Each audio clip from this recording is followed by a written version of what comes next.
uko bifitiye ubumenyi n'iryari ngikoreshwa n'iryari idakoreshwa. Izemere zose kuvugwa gukoreshwa no kuvugwa mu bikorwa ni izi ngizi muri uru rwego, izitemewe n'izi muri uru rwego. Man yuridillahu bihi khairan yufaqihu fi din, uwo Allah shakira ibyiza amuha gusobanukirwa mu idini. Ibada ntagiranira sujudu ruku salamu gusa, la, ibi biraganisha ku buyobe. Wa kullu bid'atin dalal, kandi buri bid'a iganisha ku buyobe. Wa kullu dalalatin fi an-nar, kandi buri buyobe byose bujyana nyirabahe mu muriro. Wowe nta mahitamo usabwa kubigiraho. Ikhlas na mutabaa, kuba ufite iman, uri umwemeramana nyawo kuri shahada Allah yatwihereye, hanyuma kuba ubikora kubera Imana buri iteka rya Allah subhanahu wa ta'ala n'itegeko rye, no kubera yuko bifite aho biva ari intumwa y'Imana Muhammad sallallahu alaihi wasallam wahishuriwe iri dini akaza kutwereka uko bikorwa. Umuntu akifata akavuga ati ngewe kwanza nibyo by'intumwa y'Imana yanyu nta nubwo mbireba, kwanza nizo hadisi twe ntabwo tuzemera. Urinde ku buryo ujya guhinyuza intumwa y'Imana Muhammad sallallahu alaihi wasallam. Bid'a iyi dini ishingiye ku bumenyi, ntabwo ishingiye kuri kanaka wabivuze nk'uko tujya tuyibona byandikwa na benshi bita ko ari abahanga, ariko twebwe ubwacu bishingiye ku bumenyi byitwa ko bukomoka ku mwimerere wabwo wa Allah subhanahu wa ta'ala, twasobanuriwe n'intumwa y'Imana Muhammad sallallahu alaihi wasallam. Bityo rero ibyo dukora nka ibada byose dukwiriye kuba tubifiteho ubwo bumenyi bw'ukuri kandi bwizewe buzira kurenga imbago cyangwa se no guhimba no kugira icyo wongeraho cyangwa se ugabanyaho. Ubw'ibyo rero Easy Capital, aho ubumenyi buhurira n'amahirwe. Ejo heza twige twubake. Easy Capital, subscribe today. sallallahu alaihi wasallam. Allahumma amin. Bani wa Islam, nk'uko bisanzwe tumaze gusari turibukiranya tukigishanya tugahugurana kugira ngo tugere ku byiza twifuza ku Mana yacu, ndetse no kugira ngo turebe yuko twaguma mu murongo wa Allah subhanahu wa ta'ala twifuzamo atwishimiye. Wenda twazanahura byanaba impamvu yuko twazanahura Allah subhanahu wa ta'ala akitwishimiye. Iyi dini ishingiye ku bumenyi, ntabwo ishingiye kuri kanaka wabivuze nk'uko tujya tuyibona byandikwa na benshi bita ko ari abahanga, ariko twebwe ubwacu bishingiye ku bumenyi byitwa ko bukomoka ku mwimerere wabwo wa Allah subhanahu wa ta'ala, twasobanuriwe n'intumwa y'Imana Muhammad sallallahu alaihi wasallam. Bityo rero ibyo dukora nka ibada byose dukwiriye kuba tubifiteho ubwo bumenyi bw'ukuri kandi bwizewe buzira kurenga imbago cyangwa se no guhimba no kugira icyo wongeraho cyangwa se ugabanyaho. Ubw'ibyo rero izo mahirwe 5 cyangwa ingahe ukayimara ufite icyo ushaka kunguka mu bumenyi, intumwa y'Imana Muhammad sallallahu alaihi wasallam yatubwira ati man yuridillahu bihi khairan yufaqihu fi din, uwo Allah yifuriza ibyiza amuha gusobanukirwa mu idini. Waba uri umunyamahirwe uri muri ba bandi baharanira gukora ibyo basobanukiwe mu idini, amin halal au amin haram, amin mubah au amin mustahab. Waba uri umunyamahirwe uharanira muri ba bandi kuba muri ba bandi baharanira barwana ishyaka ryo gukora icyo usobanukiwe neza n'urwego rwabyo wa Allah subhanahu wa ta'ala, ko kizira cyangwa kiziruye, ko byemewe cyangwa se ko ari byiza kurutaho cyangwa ko atari byiza kurutaho, cyangwa se ko byakuganisha heza cyangwa ko byakuganisha nabi, ariko uwisobanukiwe. Bigufasha kuzamura imani yawe mu Islam, bigufasha guhagarara mu gihagararo cy'intumwa y'Imana Muhammad sallallahu alaihi wasallam n'abasahaba n'abandi bamukurikiye muri ibyo byiza bose nk'uko tugenda tubyiga. Bikurinda kujajara, bikurinda kugira instabilité, kutagira uhagarara muri rusange mu myemerere yawe, kubera yuko Allah subhanahu wa ta'ala atubwira ngo ntibikwiye kumwemeramana cyangwa umwemeramanakazi ko Allah yaciteka n'intumwa ye we akabigiramo amahitamo. niba wamaze kumva rero yuko umuyisilamu twamaze kubibona inshuro nyinshi ko islamu ni daraja na imani ni daraja yindi, niba wabasha gusara iswala 5 ku munsi, uwa mbere kuwa kabiri tariki ya mbere kujya ku ya 30, iswala ubasha kuyifata neza, menya ngo ahubwo si kuyisari, niba ubasha kuyisari biri mu buryo nyabwo twigishwe n'intumwa y'Imana Muhammad sallallahu alayhi wasallam, ko twiga intumwa y'Imana ikatwigisha iti sallu kama ra'aytumuni usalli, mujye musari nk'uko ngiye mwabonye bigenza. Ese niba uri kwiga haji cyangwa se zindi ibada, intumwa y'Imana sallallahu alayhi wasallam yakatubwira iti khudhu anni manasikakum, mumfateho urugero mu bijyanye n'iyi ibada ya hija. Ese koko wowe uko teganya kuzakora hija urabikora nk'uko urabiteganya kubikora nk'uko intumwa y'Imana yabyigishije, cyangwa se urahagera ujyanemo amarangamutima yawe nuko byumva yuko ari kushaka ko bigenda? Ilmu kuyigira nabwo ni kimwe, no kuyishyira mu bikorwa nabwo kikaba ikindi. Umuyisilamu mwiza yagakwiye guharanira kuba yagera kuri ubwo bumenyi, si ngombwa lisanse cyane kuko twese ntabwo twabashehe, kuko ushobora kuba warahisemo ibindi, ariko ukabona nibura ufite umurongo ugenderaho wo kwiga, ukavuga uti iyi ni halali, iyi ni sunna, iyi ni bid'a, iyi ni farada, iyi ni makruhu, iyi ni mandu, ukamenya inzego zigendanye n'amategeko ugomba kugendera munsi ayo mategeko ya Allah subhanahu wa ta'ala. Ibyo rero ni amahirwe Allah aha uwo ashatse, nk'uko tubibona muri hadithi dusomye tuti man yuridillahu bihi khairan, uwo Allah shakira ibyiza. Menya ngo ndi gusari na ukizamura amaboko ndi gusari nuko intumwa y'Imana yabyigishije. Kubera iki? Kuko nabyumvise muri hadithi yuko Ali ibn Abi Talib yaravuze ngo amaboko intumwa y'Imana yatubwiye ko izamuka kane mu iswala, uyashyira mu gatuza, uyashyira hagati y'umukondo n'akameme, urayamanura ugashyira munsi yaho. Kubera iki? Ukamenya urwego uhagazemo muri ibada zawe. Nafunga kuwa mbere no kuwa kane kubera yuko twigishijwe n'intumwa y'Imana Muhammad sallallahu alayhi wasallam ibyiza kwanza byo gusiba. Iyo umuntu yirije mu kwegereza Allah subhanahu wa ta'ala, Allah muhembera ibi n'ibi. Uzafunga kuwa mbere no kuwa kane, Allah azamuhemba gutya uko wabyize ku ntumwa y'Imana sallallahu alayhi wasallam, biturutsaho ahizewe muri Qur'an cyangwa muri hadith. Umuyisilamu mwiza yirinda gukora ibyo yabonye ndakora kandi atabifite ubumenyi. Turaza tugasari, yego twasanze imiryango babivukiyemo n'abandi basanzwe Uislamu, abantu basari nabo barasari, yego, ariko se kubera icyo gusa kubera ko kanaka nawe asari ntabwo cyaba gihagije, ahubwo kubera ko namenye ko Allah subhanahu wa ta'ala yadutegetse gusari 5 ku munsi, ukagikora kubera ko Allah subhanahu wa ta'ala yakigutegetse, kuko ubumenyi ufite. Ibyo biragufasha iki mu Islam? Ibyo biragufasha yuko ibikorwa byawe byose ukora muri ibada byakirwa kwa Allah subhanahu wa ta'ala, kuko tubwirwa yuko byakirwa hagendewe ku bintu bibiri, abandi bamenye bakongeraho icya gatatu.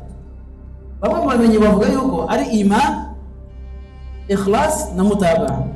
Kuba ufite iman, uri umwemeramana nyawo kuri shahada Allah yatwihereye, hanyuma kuba ubikora kubera Imana wari iteka rya Allah subhanahu wa ta'ala n'itegeko rye, no kubera yuko bifite aho biva ari intumwa y'Imana Muhammad sallallahu alayhi wasallam wahishuriwe iri dini akaza kutwereka uko bikorwa.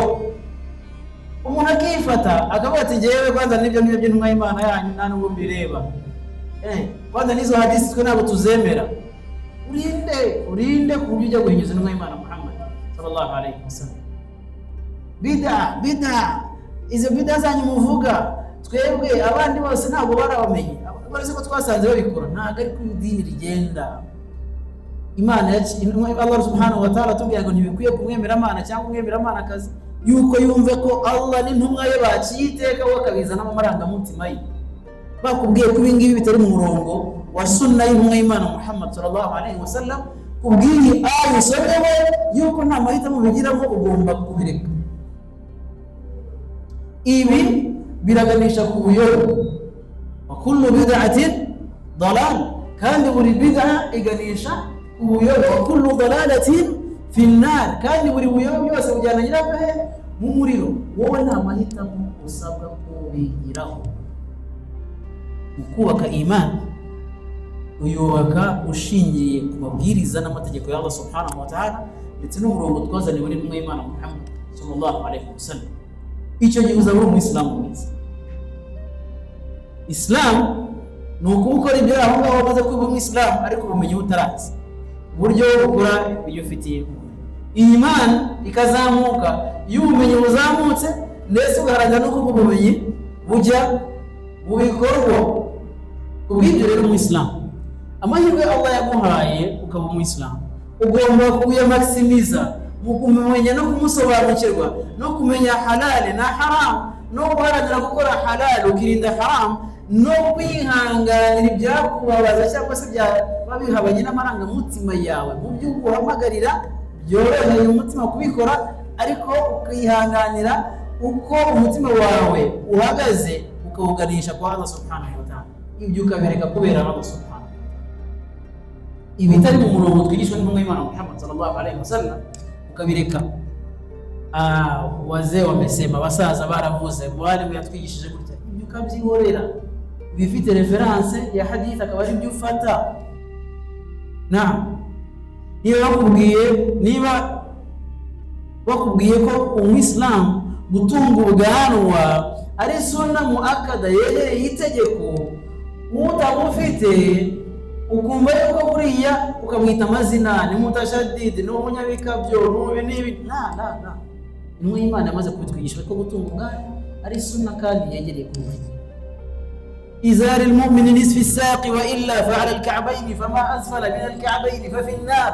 umwambaro w'Imana w'Umuyisilamu w'umugabo ntukwiye kuba uri hagati y'uvi n'umurundi n'akabumbamore, bimana hagati ku murundi.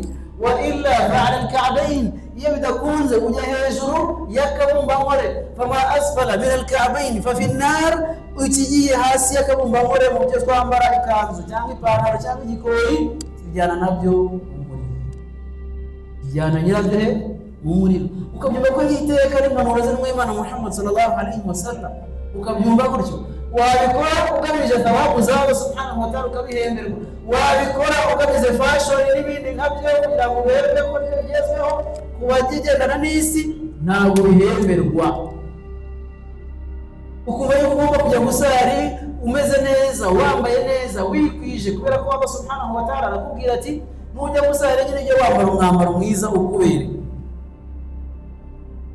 Umwambaro mwiza ukubereye ni umwambaro ukubesheje nkaho kubahisha, apana kuza gusari wambaye isengeri, wambaye ibishushanyije nko ukabanza ugahagarara hanze ugahinduriza umwenda. Oya, kubera iki? Allah subhanahu wa ta'ala avuga ati khudhu zinatakum inda kulli masjidin, mujye mufata buri myambaro yanyu myiza ibabereye ibakwiriye buri uko mugiye gusara.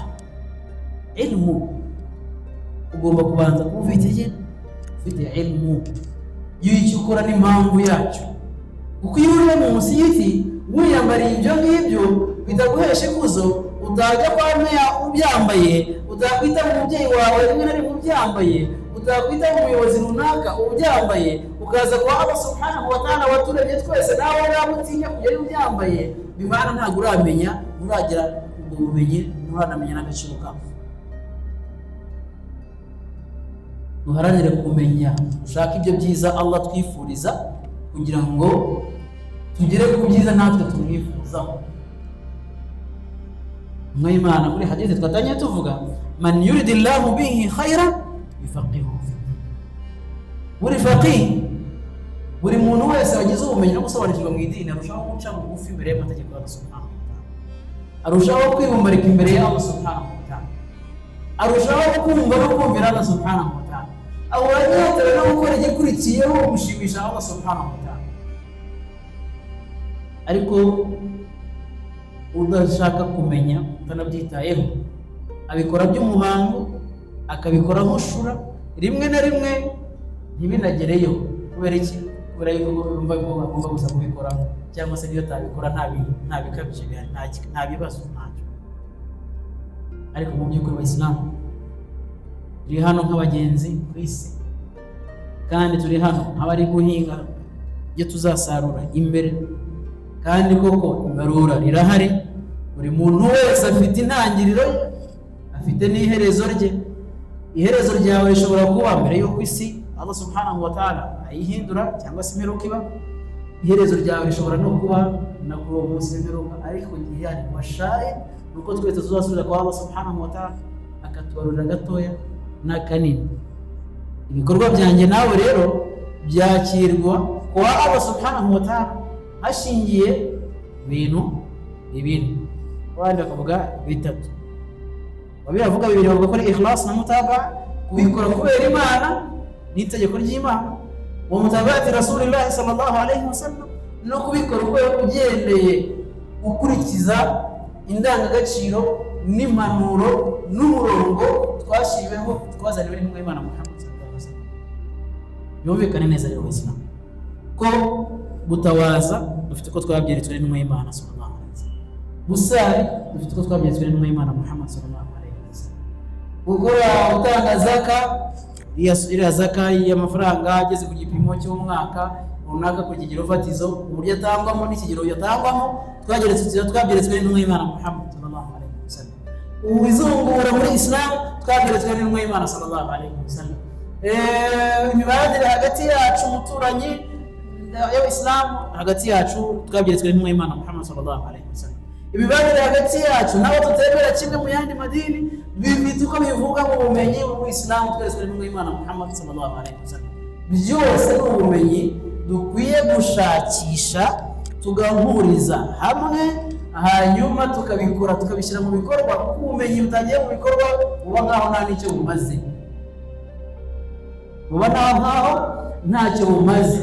Kubera iki se esigaye mbona mashallah nawe usigaye wambara suna ipantaro warayiciye, numvishe uburemere bwabyo atababu zirimo kwa Allah subhanahu wa ta'ala. Hamwe n'ibyo bakurikizaho bakuryenga cyangwa se bavuga na zamura gato y'ipantaro yawe ikurura hasi igakurura umwanda ijyana nyirayo hehe muri jahannam. Eba sigaye ngera mu musigiti kare nkabanza gusari sunna qabliya na ba'diya kugira ngo ko numvishe ko intumwa y'Imana sallallahu alayhi wasallam itwigisha ngo uzasarira ka 12 zigizwe na ziriya zibanza n'izisoza, Allah azamuhakira ingororano y'ijana. Ikimaze ugakora buri kimwe cyose uharanira kumenya yuko ukimaximiza kandi ukeneye thawabu kwande wa Allah subhanahu wa ta'ala. Numvisha yuko umuntu uzasari qiyamul layl cyangwa se uzasari witri Allah subhanahu wa ta'ala azamuhemba gutya. Ukabigenza gutyo kubera ko ubyumvishe ku Mana ikhlasun lillah, ukabikora buryo ubikoze kubera Imana no gushaka kwishimirwa na Allah subhanahu wa ta'ala, ukanabikora kubera ko ubyumvishe intumwa y'Imana sallallahu alayhi wasallam.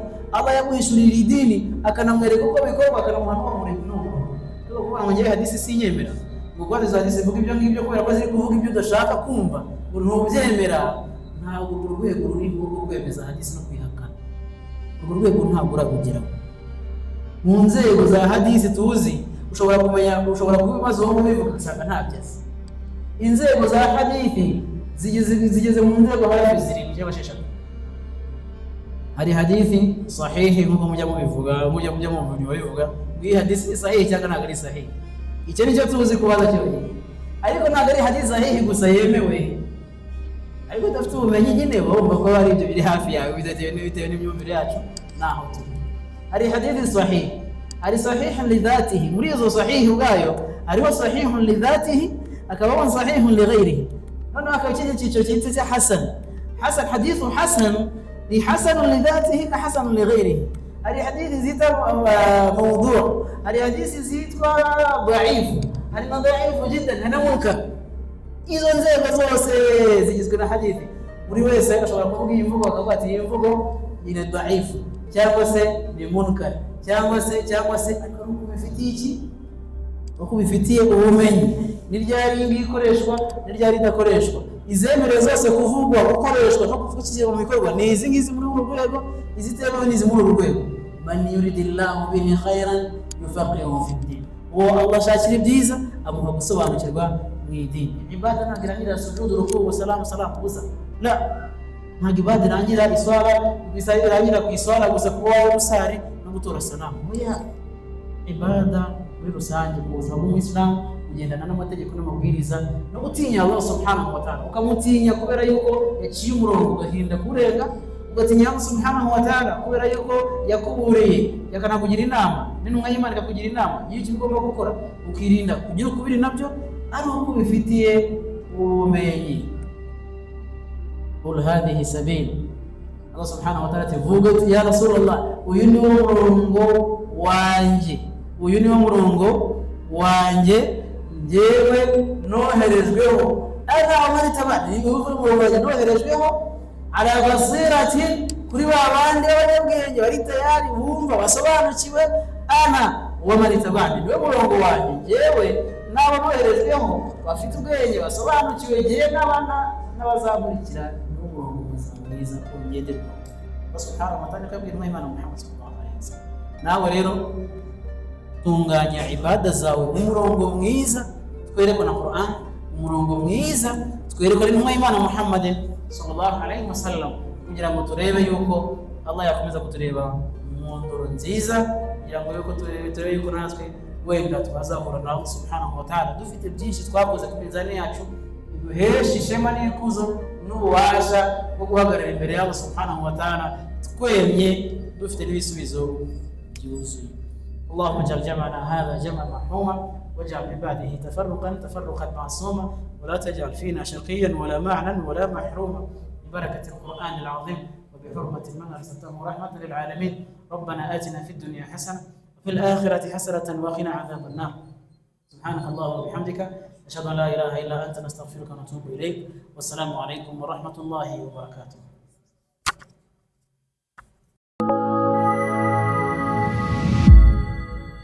Easy Capital. aho ubumenyi buhurira n'amahirwe. Inzira ejo heza twubake. Easy Capital. Subscribe today.